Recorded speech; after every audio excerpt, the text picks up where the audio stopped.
It's another beautiful Furahi morning. How are you doing? Welcome to Lifestyle Friday on Jam 316, on Family Radio 316, and live as well on Family TV. I'm sure you've seen cases where parents die, especially the father, and then the children are all over the place from one courthouse to another, jostling for the property, simply because there was no will that was written and set in place to decide on how the property was going to be divided. We hear cases of, siblings killing one another because of property. We hear of people falling out with their families because of property, simply because a will was never written. One of the things I've had over and over again, especially in our African culture and setting, sometimes people are afraid to write a will because they are saying, if I write a will, it's like I'm prophesying by death.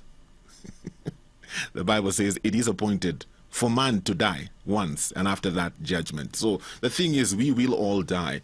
And so I wonder where we get that from. So this morning on Lifestyle Friday, we are going to be talking about the importance of writing a will. The last will and testament. Why is it important for us to do that? Who should do that? What does that entail? And so I'm inviting you to be a part of this conversation. Have you written a will? You can share with us why you had to write a will and at what point in your life you wrote it. Or if you have any questions regarding writing a will, this is the forum for you on Lifestyle Friday. I will be hosting an amazing advocate all the way from Kisumu, and she will be giving us all the details in regards to what you need to know about writing a will. So we'll be inviting her into this conversation in the next short while. And today, Lifestyle Friday, last will and testament is what we are talking about. Joining us in studio via Zoom, I have an advocate of the High Court, Terry Adwol Ngire, with a vast experience in family law, tax law, and also general litigation. Terry, how are you doing? I'm fine, thank you. Good to have you on the show this morning. Thank you so much for giving us the time to interact with you. I'll begin this conversation by asking a simple question that may look simple, but I think it's very important for what we are going to be talking about. When we talk about a will, what is a will? In simple terms, a will is the desires of a deceased person on how he wishes his properties to be managed when he's no longer with us. So do we have a lot of cases where people pass on and they did not write a will? Yes, it's so common that many people in Kenya don't write a will just because maybe of the superstition. Maybe people think if you write a will, the family members will think maybe you're contemplating death. So many people don't write a will. That I'm sure that brings a lot of complications for the family.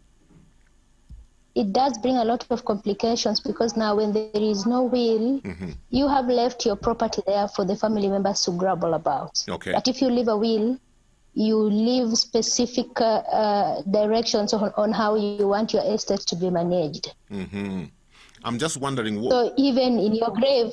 Yeah, even in your grave? Even in your grave, you'll have left your affairs already determined. That's good. I was just going to say, I'm wondering, what are some of those extreme cases you have witnessed where somebody died with no will and it seriously affected their families?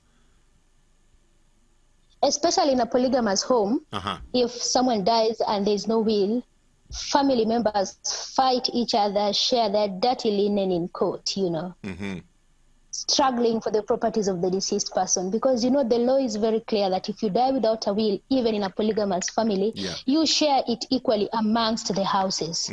But you realize sometimes in a polygamous family, there's one house with so many children, another one with lesser children, maybe with so many girls and others with so many boys. And our African tradition, they want to favor the boys more, a male child more than a female child. So they think that if I have more female children, I should get less. But if you died intestate, that is without a will, then if you go to court, your estate is shared equally. But if you write a will, then you will live on who to get what. That's important. Yes.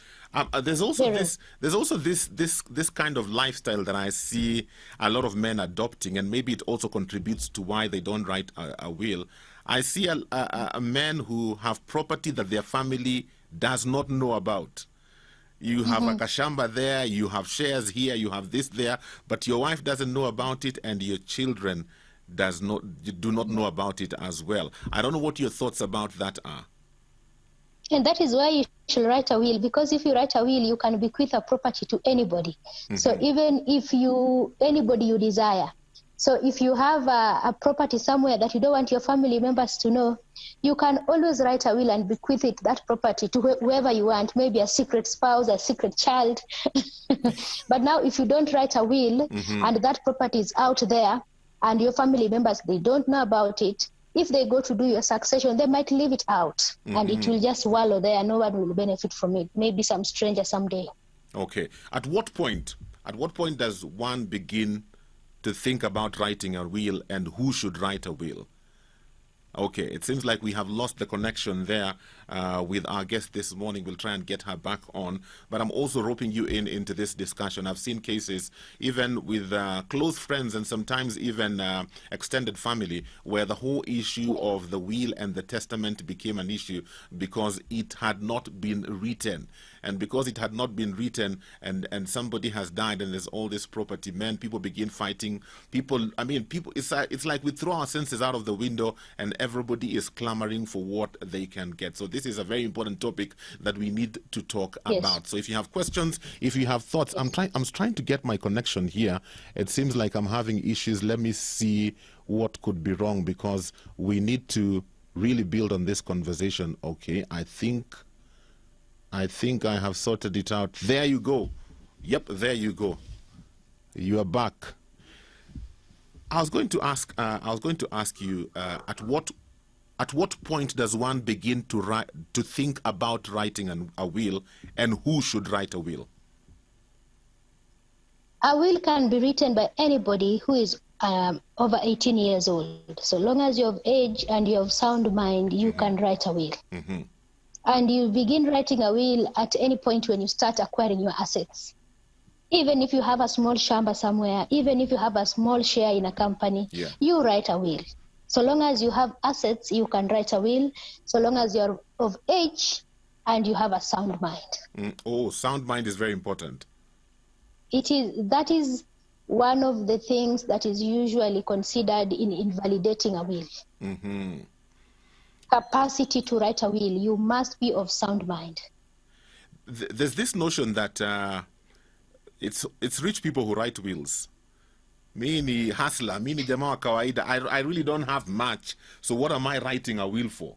To divide my 2 shirts and 1 trouser. I've had people say that. So I don't know what your thoughts are concerning that. Is it only rich people who have vast property that are supposed to sit down and write a will, or anybody can write a will?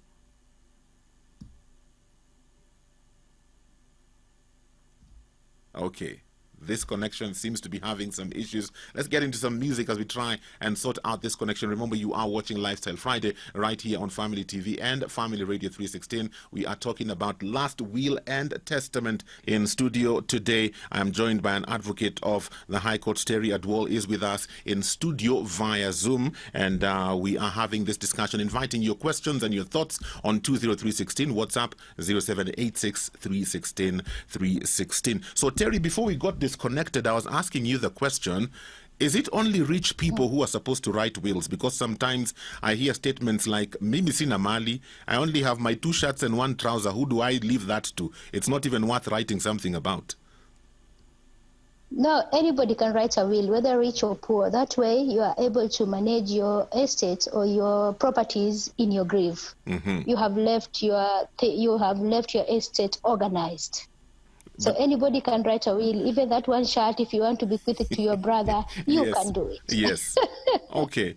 Yes. I'm just wondering, even as we continue with this discussion, if I'm thinking of writing a will, where do I begin? What's the process? What does it take to write a will?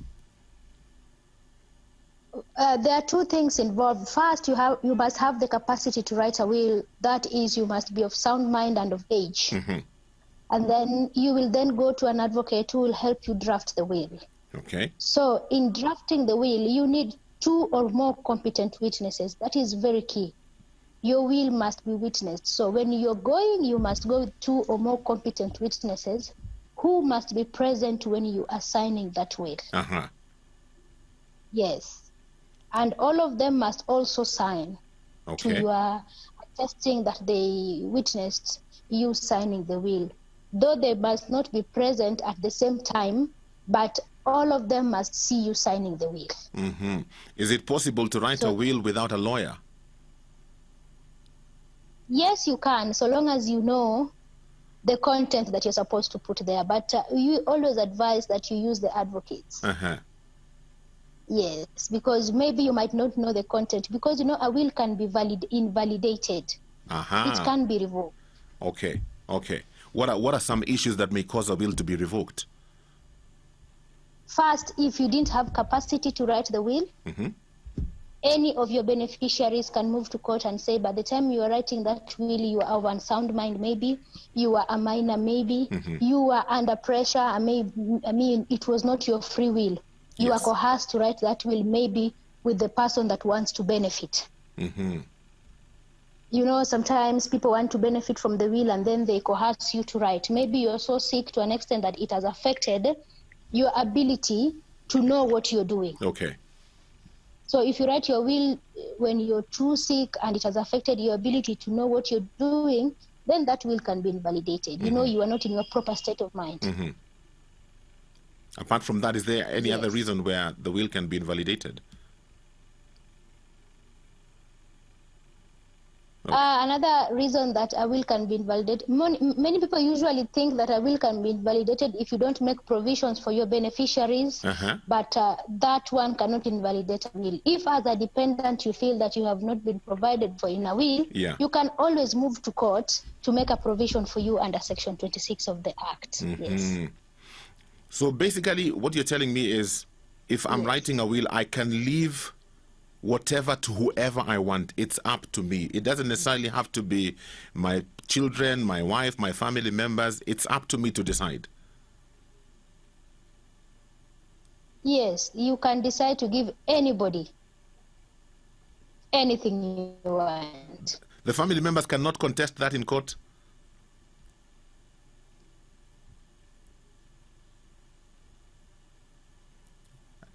You cannot contest. Under Section 5 of the Act, the Law of Succession Act, it says that under Section 5 of the Law of Succession Act, it gives you a free will to dispose of your property. It is a free will. You can dispose of to anyone.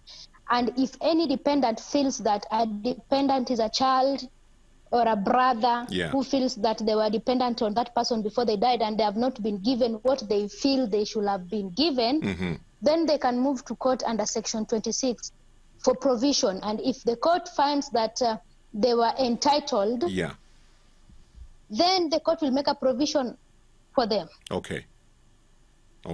What about issues of, word of mouth? Nothing was written.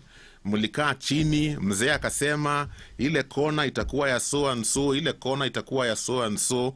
Is that valid? Can that hold up in court? There's no document. It is just, this is the word of mouth. All of us agree. This is what the mzee said, 1, 2, 3. Is that valid? Or can it be contested? On that, on that, then it comes to the types of wills. We have 2 types of wills. We have an oral will and a written will. Okay. However, an oral will is very tricky. An oral will is very tricky. The ones that Mzee says that I will give this to this and this and give this to so and so.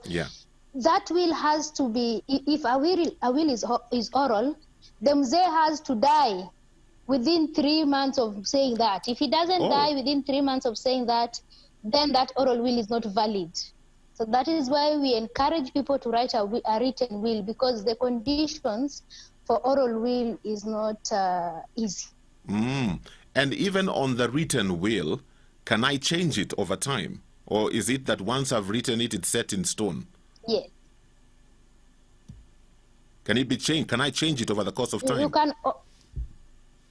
Yes, you can always change a will by way of drafting a codicil. There's something called a codicil. A codicil is a legal document that alters a will.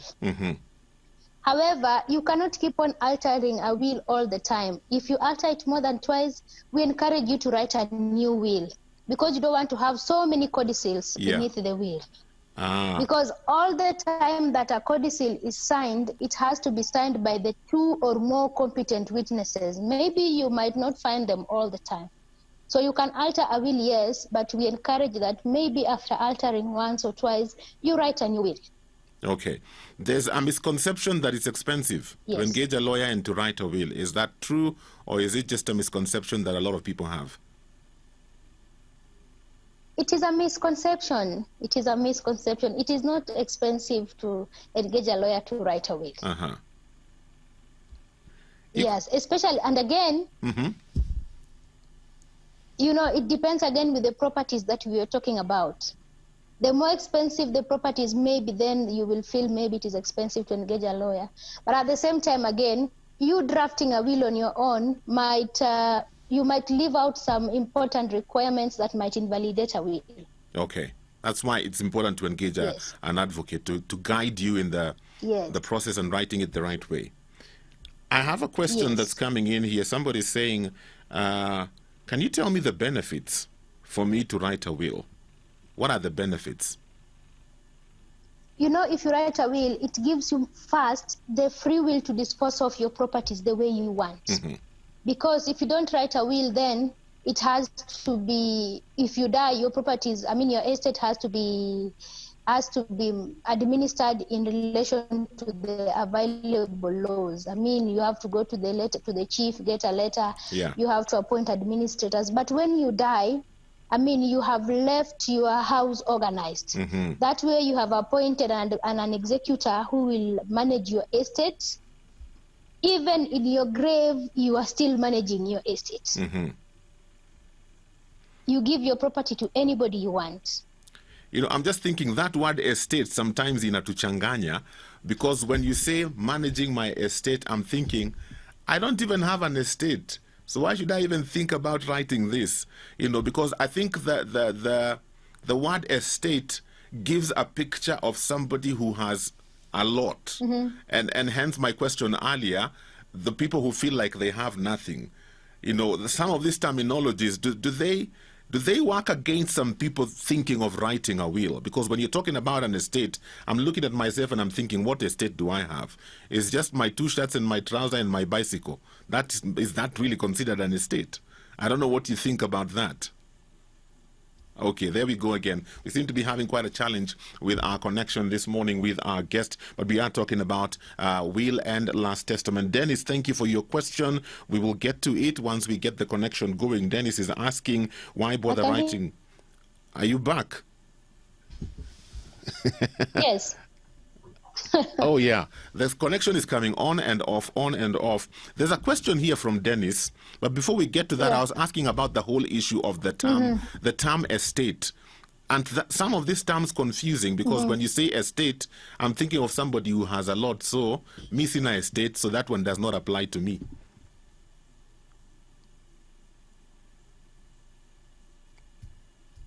No, maybe simple term for estate is property.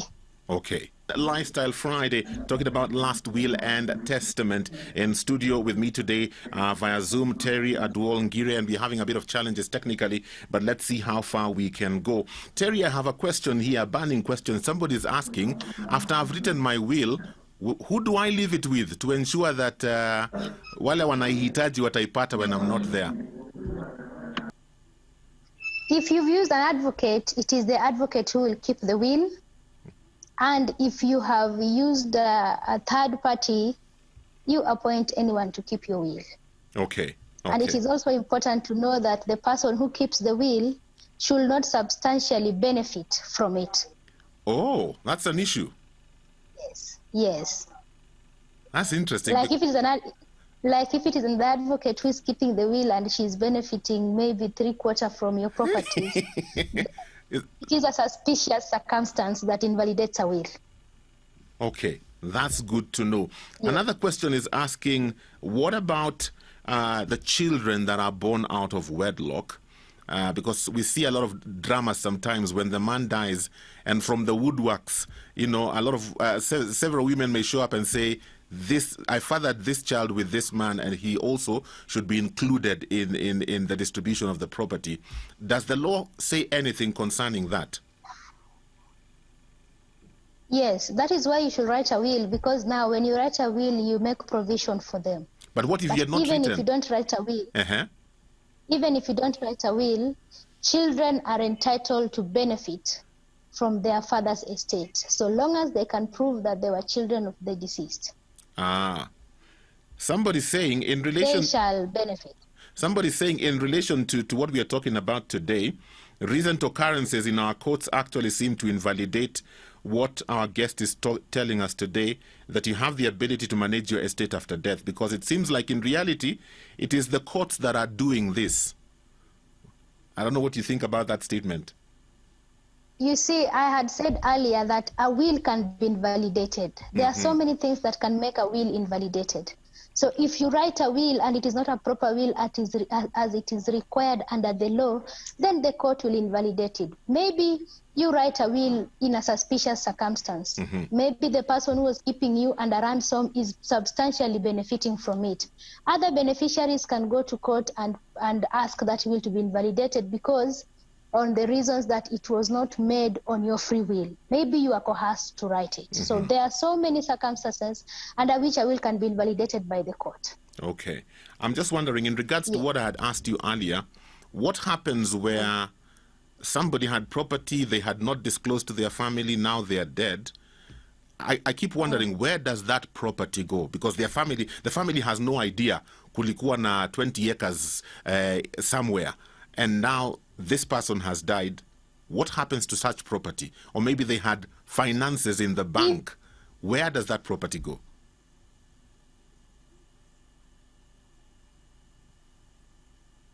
Okay, we seem to be having problems with the connection again. It's one of those days, I'm telling you, where it seems like everything is working against us having this conversation. But let me promise you this is one conversation we must have, and so we'll definitely have to make arrangements to connect with Terry again and have this conversation without all these technological issues that are rising up today. Seems to be having problems with our network. Well, what time is it? It is about 20 minutes before we get to 9 o'clock. I'll play you some more music, but also remind you, look out for Food for Thought. That's coming your way shortly. On Food for Thought, we usually have conversations in regards to our mind and our mental state. And over the last couple of weeks, we have been talking about depression and how to handle it and what are the signs and how do you help somebody who's getting into a depressive state. So look out for Food for Thought with Professor Ndetei. That's coming up shortly. Food for Thought with Professor David Ndetei. Now, it is said that as a man thinketh in his heart, so is he, meaning your mind is the most powerful thing to determine the quality of your life. Welcome to Food for Thought with Professor Ndetei. On the last episode, we began a very interesting conversation about panic attacks, understanding what they are and what causes them, and how to manage them and to treat them. But we didn't quite get to the end of that conversation. So we pick up from where we left off in the last episode. Professor, I'm also wondering, could one get a panic attack when a lot of expectation is put on you? You know, there's so much pressure to perform and a lot of expectation is put on you and so many people are depending on you. Could that be a recipe for a panic attack? Yes, it can be a recipe for panic attack. Anything that puts undue pressure on you, and this pressure comes at a particular time, yes, it can precipitate a panic attack. Mm-hmm. How then do you help somebody who gets panic attacks? Where do you even begin with them? The most important thing, most important person in that management is actually the patient themselves. Oh, how so? Extremely important. It's very, very important for the person. If I am depressed, for example, if I am depressed, I need to understand what I'm going through. I need to understand what I am feeling. And I would hope that if I'm seeing a doctor, the first question you would ask me after taking history from me is this question: do you know what is going on in your body? Do you understand what is going on? These are questions you would want to ask the patient. It's a question that you want to ask the relatives. Do they understand what is going on? And knowledge is power. Yes. Many people have problems, and they go on with these problems because they do not understand what is going on in their lives. They do not understand their symptoms. If I got a panic attack and my heart is racing, I need to understand that is not my heart that is sick. Yeah. If I have a headache, and there are some characteristics of headaches that are related, say, to anxiety, I need to understand and I need to be explained that those headaches are not as a result of a problem inside the brain. If I am breathing fast, and I need to understand, I need to be explained so that I can understand why I'm breathing like that. Is not because there's anything the matter with my lungs. Yeah. So the patient understanding what we are going through is critically important. And this is why in psychological medicine, you cannot afford to say, I am the doctor, I have made a diagnosis, go and do what I have told you to do, and then you shout next to the patient. At the end of the day, encourage the patient to ask questions so that as they leave that office, they have a very clear understanding of what is going on in their lives. And that is so critically important. I can give you stories upon stories where even people who have done research to find out, does it make a difference if the patient understands what they are going through as opposed to being told by the doctor what they should do without being told why they should be doing those things. Yes. That the doctor is saying. We are talking about professional communication. Very important. I may be the best doctor in the world. I may have all the best qualifications. I may have come at the top of the class. I may have all the degrees. But if I'm not able to relate on a one-on-one basis with a patient, those degrees and those qualifications do not matter to the patient. Right. That's why you hear stories like this. There is a doctor somewhere, and he may be even a clinical officer. And they will move from here and go through all the specialists in Nairobi and go to some very remote place because they have been told that doctor listens or that clinical officer listens. So it's very important. So the most important person is the patient themselves. If people are hearing voices, for example, and the people do hear voices, and they can hear crystal clear, maybe digressing, and they can hear crystal clear voices like you are hearing my voice. But you can't tell them they are not hearing their voice. Yeah, because they are actually hearing the voice. Yeah. They think it's because of some evil spirits or something, and the people around them will tell you, you have to tell them you can't be hearing voices, we are not talking. But that person is hearing. But if you sit down with that person and tell you, yes, I agree with you, you are hearing voices. And the voices may be telling you this and that and that and that. But I have different explanation for this. It's a condition which presents like this, and we can chase away those voices if you do ABCD. Okay. That patient will leave that place very late. Okay. Because they understand their condition. I'm just thinking about a scenario of a child. We previously talked about students and how sometimes they get panic attacks, especially during the times of an exam.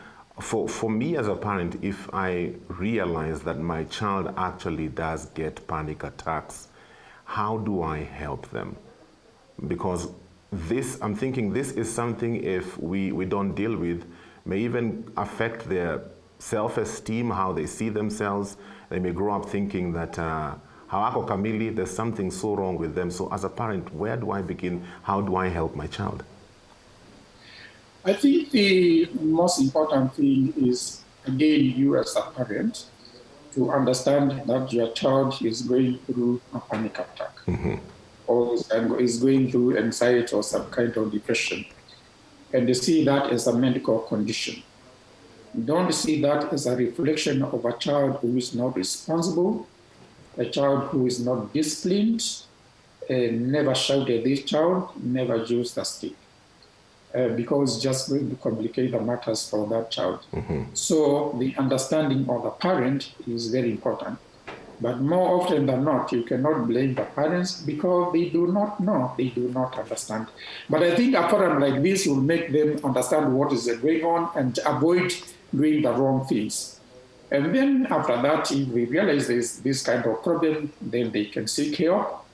When you have a situation where there is community or family cohesion, we are talking about social support, and maybe there's somebody in the family or somebody in the social network, or somebody whose child has gone through the same process, and they can be extremely very helpful by saying, you know what, I had a son I had a daughter, a lovely child who was going through this. We thought it was a terrible thing, and this is what we did, and the thing seemed to help. So getting support from people who are close to you, getting support or understanding from your social networks, even long before you start going to see a professional, it can easily help or tremendously help. But as you go up trying this and that, and the more as you start, most of the problem will be resolved at that level when you understand what could be going wrong. The child understands, the child may not understand, but you as a parent understand. Other people in the family, extended family, friends can help even in workplaces. Then majority of the people can be managed at that level. But then there will always be situations where there is need for highly specialized skills, especially when it is necessary to prescribe certain types of medicines.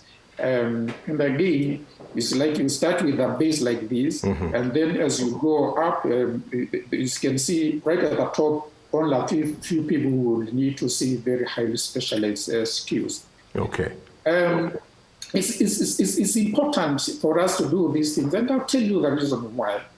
We have very few professionals in this country.